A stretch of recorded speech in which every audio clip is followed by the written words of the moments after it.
মাথা বানায় নাই, বাপের মাথা বানায় নাই, এই মাথা বানাইছে। আল্লাহ পাকের দরবারে সব কিছু জবান সাক্ষী দিয়া দিবে। এই হাত দিয়া কত টাকা লুটপাট করলা, কত জায়গায় জুলুম নির্যাতন অত্যাচার করলা, মানুষের আইন কতবার ফেললা, সুদ ঘুষ কত লেনদেন করলা, এই হাত সবকিছু বলিয়া দিবে। ইসলামের পক্ষে সিল মারতে পারো নাই বেঈমান, মুনাফিকের পক্ষে সিল মারছো। কয় বর্ব করিয়া একটা বই একলা ভিড়াইছি, কি কয় একলা বই একলা একটা ভিড়াইছি বই, গর্ব করে কয় একলা সব খাবার করছি। সব রাত্রি পর আমার আগে গেলাম, ওই যে রাহি তোমার ওখানে, তোমরা খালি এই হাজিরা দিয়ে যাবো। কিয়ামতের ময়দানে সব সাক্ষী দেবে হাত। ওই জায়গায় আকাম টুকাম করছো, এই হাত সেদিন বলে দিবে, এই পাটা পর্যন্ত সেই দিন সাক্ষী দিয়া দিবে। আল্লাহর হাবিব সাল্লাল্লাহু আলাইহি সাল্লাম হাদিসের মধ্যে বলেন, কিয়ামতের ময়দানে সর্বপ্রথম আল্লাহ তাআলা হাত এবং পায়ের সাক্ষী দিবেন। এই পা দিয়া কোন জায়গায় গেছো, মসজিদে ঢুকছো নাকি বাগানে গাঁজা খাইতে ঢুকছো, এই পা দিয়া ওয়াজ মাহফিলে গেছো নাকি নেতার পিছনে স্লোগান দিবার গেছো, ইসলামের পক্ষে দাঁড়াইছো নাকি নেতার পিছনে লাফাইয়া লাফাইয়া জয় বাংলা কইছো, এই পা সাক্ষী দিবে। বানাইলে কথা না বাড়া, সূরা ইয়াসিনের 65 নম্বর আয়াত। বিশ্বাস না হলে খুললে দাও, যদি মোনা মনে মতো হয় না না হয়, মিথ্যা কয় না হুজুর সত্য কয়, তুমি তাজা দেই না, নামাজ পড়ে কোনো লাভ নেই, বাড়ি যেই খাতা পড়ে ঘুমাও, তোমার নামাজ পড়া লাগবে না। যদি মনের মধ্যে এই চিন্তা হয় যে সত্য না মিথ্যা, তাহলে নামাজ পড়ে কোনো লাভ নাই। কারণ একটা যদি অবিশ্বাস করো, ঈমান থাকবে, কথা বলেন ঈমান থাকবে। এই জবান বড় আল্লাহ তাআলার দেওয়া নিয়ামত, এই জবান এমন একটা বড় অস্ত্র, এই জবানকে আল্লাহ তাআলা এই জন্য বলেন, ইয়া আইয়ুহাল্লাযীনা আমানুত্তাকুল্লাহ, হে ঈমানদারেরা আমি আল্লাহকে ভয় করো, ওয়াকুলু কওলান সাদীদা, সদা সত্য কথা বলো, ভালো কথা বলো, হক কথা বলো, মুনাফিকের কথা বলিও না। ইসলামের কথা জবান দিয়ে কও, আমি আল্লাহর স্লোগান জবান দিয়ে দাও। এই জবানটা ভাই স্লোগান দেওয়ার জন্য যায় নাই, এই জবান দিছে আল্লাহর স্লোগান দেওয়ার জন্য, আল্লাহর নাম উচ্চারণ করার জন্য জবান দিছে, নেতা স্লোগান দেওয়ার জন্য জবান দেয় নাই, এই জিজ্ঞা দেয় নাই। কিয়ামতের ময়দানে হিসাব দেওয়া লাগবে, কার স্লোগান দিলা দুনিয়ায়, কার স্লোগান দেওয়ার কথা ছিল। এই দুনিয়ার মানুষ এই জবানটার এত দাম, এত দাম। এই জন্য আল্লাহর হাবিব বলেন, মান ইয়াজমান লিমা বাইনা লিহিয়াইহি ওয়া মা বাইনা রিজলাইহি আজমান লাহুল জান্নাহ। এই উম্মতেরে, দুটো জিনিসের যদি জিম্মা নাও, আমি রাসূল তোমাকে জান্নাতে নেওয়ার জিম্মা নিব। এক নাম্বার জিহ্বার হেফাজত কর, দুই নাম্বার লজ্জাস্থানের হেফাজত করো। এই দুইটার যদি হেফাজত করতে পারো, আমি আল রাসূল তোমাকে নিয়া জান্নাতে থাকবো। এত দাম এই জিহ্বা, এই জিহ্বা বেলেটের চাইতেও দাম। কিসের চাইতেও দাম? বেলেট দিয়ে আপনি যেদিকেই টান দেন সেদিকেই কাটবে, কাটবে না। ডাইনে টান দিলে কাটবে না, বাই টান দিলে কাটবে। বেলেট দিয়ে যেদিকেই টান দিবেন সেদিকেই কাটবে। বেলেটের কত জায়গা কিছুদিন পর ঘুষিয়া যায়, কিন্তু এই জিহ্বার কত জায়গা আর ঘষে।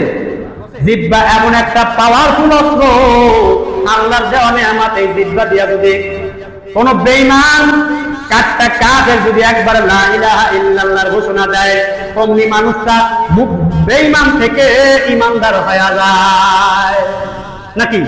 আবার এই জিহ্বাটা ঘুরাইয়া যদি বান্দা বলে, আমি নামাজটাকে পছন্দ করি না, আমি রোজাকে পছন্দ করি না, আমি ইসলামের রাজনীতি পছন্দ করি না, ওই মানুষটা 5 ওয়াক্ত নামাজি হোক, বাইতুল্লাহ গিয়া জিয়ারত করা হোক, সঙ্গে সঙ্গে মুনাফিক বেঈমান হয়ে যায়। ঈমান আর কল থাকে না। ভালো করে বোঝেন, নামাজ পড়ে না সেজন্য সে কিন্তু বেঈমান না, কাফের না। কিন্তু যখনই লোকটা বলবে যে আমি নামাজকে পছন্দ করি না, তখনই সে কাফের। বুঝাইতে পারছি? আপনি ইসলামের রাজনীতি করেন না, আপনি কাফের হন নাই। যখনই আপনি ইসলামের বিপক্ষে গিয়া মুনাফিকের রাজনীতি করবেন, ইসলামকে অপছন্দ করেন, তখন আপনার ঈমান থাকবে না, আপনি কাফের। বুঝাইতে পারছি? আপনি নামাজ পড়েন না সেজন্য আপনার সঙ্গে কোনো মারামারি নাই, কিন্তু যখনই বলবেন নামাজ আমি পছন্দ করি না, আপনাকে সান নাই। আপনি ইসলামের রাজনীতি করেন না, আপনার সঙ্গে কোনো মারামারি নাই, যখনই বলবেন ইসলামিক রাজনীতি আমি পছন্দ করি না, আপনাকে সান নাই, কোনো ছাড় দেওয়া হবে না। আল্লাহ দেবে না, মুসলমান মেরে দেবেন। আল্লাহকে দেবে না মরলে, কিন্তু দুনিয়াতেও দেওয়া হবে না। হ্যাঁ দুনিয়ার মানুষ, এই জবানটা আল্লাহ তাআলা এত বড় পাওয়ারফুল যন্ত্র বানায় দিছে। অপরিচিত একটা মানুষ যার সঙ্গে জীবনের দেখা সাক্ষাৎ হয় নাই, দুইটা মানুষের সামনে সাক্ষী রাখিয়া যদি বলে তোমাকে আমি বউ হিসেবে কবুল করে নিলাম, চির চেনা আপন হয়ে যায় নাকি? একটা মাইয়ারে দুইজনের সাক্ষী সামনে রেখে যদি জবানটা দিয়ে কয় তোমার বউ হিসেবে কবুল করলাম, আপন হয়ে যায়। আবার এই জবানটা ব্যবহার করিয়া যদি বলে যে তোমাকে তালাক দিয়া দিলাম, সঙ্গে সঙ্গে চিরচেনা অচেনা হয়ে যায় নাকি? ঠিক কিনা? একজন অপরিচিত মানুষ জিন্দেগিটা তার সঙ্গে দেখা সাক্ষাৎ হয় নাই, এই জবানের কারণে, এই জিহ্বার কারণে অন্তরঙ্গ বন্ধু হয়ে যায়। আবার এই জিহ্বার কারণে একই মায়ের পেটের দুই ভাই আলাদা হয়ে যায়। কথা ঠিক কিনা? ঠিক কিনা? সুতরাং এই জিহ্বার বড় দাম, জিহ্বার দাম। কিয়ামতের ময়দানে এই জিহ্বা কিন্তু হিসাব দিয়া দিবে। এই জিহ্বা তোমার আমার বিরুদ্ধে কথা বলবে, এই হাত কথা বলবে, এই পা কথা বলবে। হ্যাঁ দুনিয়ার মানুষ, সাবধান হয়ে যাও, কোন রাস্তায় আসবা বুঝতে হইনা কদম দিও, বুঝতে হইনা দিও। কোন জায়গায় কদমটা দেবা? যাত্রা পাহাড়ের প্যান্ডেলে নাকি মসজিদের মধ্যে? বুঝতে পাওয়া হলাই বিড়ি টানার কারণে, গাঁজা খাওয়ার কারণে দোকানে ঢুকবা, নাকি হুটো চা খাইয়া আল্লাহর নাম লইয়া আইয়া পড়বা? বুঝতে হইলে দুঃখ নিয়ার জন্য কিন্তু বরকত হইবে। হিসাব দেওয়া লাগবে, প্রত্যেকটা কদমের হিসাব দেওয়া লাগবে। এখন মেটামি ফেটামি যতই কিছু খাও, ওখানে আসা হবে না বাবা, ওখানে আসা হবে না। হ্যাঁ দুনিয়ার মানুষ, আল্লাহ পাক রব্বুল আলামিন আয়াতের মধ্যে হাসরের মাঠের অবস্থা সম্পর্কে জানায় দেন, জাহান্নামীদের অবস্থা সম্পর্কে আল্লাহ তাআলা জানায় দেন। হ্যাঁ দুনিয়ার মানুষ, আল্লাহ পাক রব্বুল আলামিন ডাক দিয়া বলেন, হে আদম সন্তান, তোমাদেরকে আমি আল্লাহ তাআলা বললেই যে তোমরা আমি আল্লাহর ইবাদত ছাড়া অন্য কারো ইবাদত করবা না, শয়তানের তোমরা ইবাদত করবা না, কিন্তু তোমরা আমার কথা শুনলা না, শয়তানের ইবাদত করলা, শয়তানের কথা অনুযায়ী জীবন চালাইলা, আমি আল্লাহর বিরুদ্ধে চললা। সুতরাং আজকে তোমাদের জন্য ঠিকানা জাহান্নাম। আল্লাহ পাক রব্বুল আলামিন জানায় দেন, কিয়ামতের ময়দানে আল্লাহ তাআলা সৎ এবং অসৎ লোকদেরকে পৃথক করে দিবেন। আল্লাহ বলেন, ইয়াউমা তাকুমুস সাআতু ইয়াউমাইযিন ইয়াতাফাররাকুন। সূরা রুমের 14 নম্বর আয়াতের মধ্যে আল্লাহ বলেন, যেই দিন কিয়ামতের মাঠ কায়েম হবে, সেই দিন মুনাফিক বেঈমান কাফেরদেরকে আলাদা করে দিবে। ওয়ান্তাজুল ইয়াউমা আইয়ুহাল মুজরিমুন, এই জালেমের গোষ্ঠী, নেককারদের থেকে আলাদা হয়ে যাও। সেদিন আর বাইর ক্ষমতা দেখাইয়া এক লগে থাকতে পারবা না। আল্লাহ বলেন আলাদা হয়ে যাও। আল্লাহ পাক রব্বুল আলামিন আরেক আয়াতের মধ্যে বলেন, ওয়ায়াউমা নাহশুরুহুম জামিআ সুম্মা নাকুলু লিল্লাযিনা আশরাকু মাকানাকুম আনতুম ওয়া শুরাকাউকুম। আল্লাহ তাআলা বলেন সূরা ইউনূসের 28 নম্বর আয়াতে, ইয়াউমা নাহশুরুহুম জামিআ, আল্লাহ বলেন সেই দিন আমি আল্লাহ তাআলা সবাইকে একত্রিত করব, সব একখানে আনবো। এখন বাংলাদেশের যে জায়গায় পলাও, দুনিয়ার যে জায়গায় যাইয়া হামদো যাইয়া যেই হবে পলাও, কিয়ামতের ময়দানে এক জায়গায় আমি আনবো। আল্লাহ মানে পারবে না? পারবে? যেই প্রান্তে যায় পলাও, সেদিন এক জায়গায় আমি করব। আল্লাহ তাআলা বলেন, সুম্মা নাকুলু লিল্লাযিনা আশরাকু মাকানাকুম আনতুম ওয়াশাকিরু আনতুম ওয়াশুরাকাউকুম। আল্লাহ তাআলা বলেন সেই দিন মুনাফিকদেরকে আমি ডাক দিয়া বলবো, তোমরা এবং তোমাদের যারা শরীক ছিল, তোমাদের যারা নেতা ছিল, সবাই আলাদা স্থানে থাকো, ঈমানদারদের দ্বারা যাইও না, ওখানে থাকো।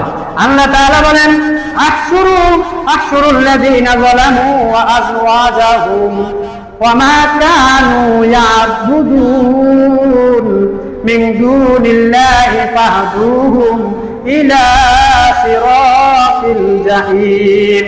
আল্লাহ তাআলা বলেন কিয়ামতের ময়দানে ফেরেশতাদেরকে ডাক দিয়া বলবেন, আহশুরুল্লাযীনা যালামু, এই ফেরেশতারা সব জালেমগুলোকে এক জায়গায় কর।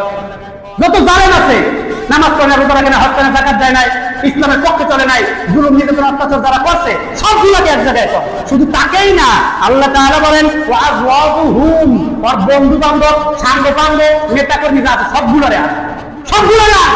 আল্লাহ বলেন ওয়া মা কানু ইয়াবুদুন, যাদের ডিরেকশন অনুযায়ী জীবন চালাইছো, যাদের কথা অনুযায়ী স্লোগান দিছো, সবগুলোরে আন, সবগুলোরে আন। যারা ইসলামের পক্ষে বিরুদ্ধে স্লোগান দিচ্ছে, যাদের কথা অনুযায়ী, যাদের নেতৃত্ব অনুযায়ী, তাদের শুদ্ধ আন, সবগুলোকে এক জায়গায় কর, তারপর কোন জায়গা ঢুকাবে? আল্লাহ তাআলা বলেন ওয়া মিন দুনিল্লাহি ফাহদুহুম ইলা সিরাতিল জাহিম। আল্লাহ তাআলা ফেরেশতাদেরকে ডাক দাও, ফেরেশতারা এই সবগুলোকে এক জায়গায় করিয়া হাঁকাইয়া জাহান্নামের রাস্তার মধ্যে ঢুকা।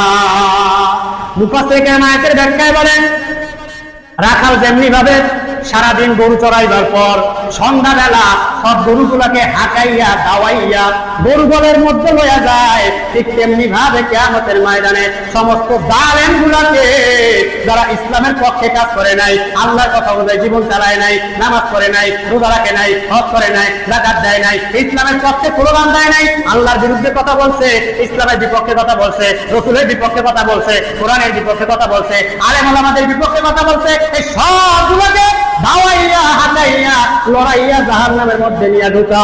এ দুনিয়ার মুসলমান, সেই দিন তুমি কি ওই লড়ানি খাইবা নাকি বিদ্যুতের গতিতে জান্নাতে যাইবা?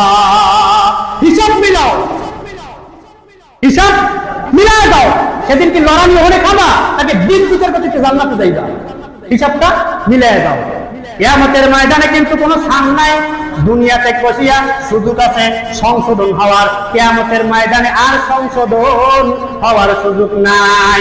আল্লাহ আমাদের সবাইকে আখিরাতের সামানের দুনিয়াতে বসিয়া জোগাড় করিয়া তারপর আখিরাত বাসী হওয়ার তৌফিক দান করুক, কবরবাসী হওয়ার তৌফিক দান করুক। ইসলামের পক্ষে প্রত্যেককে আল্লাহ তাআলা কবুল করুক, বলেন আমিন।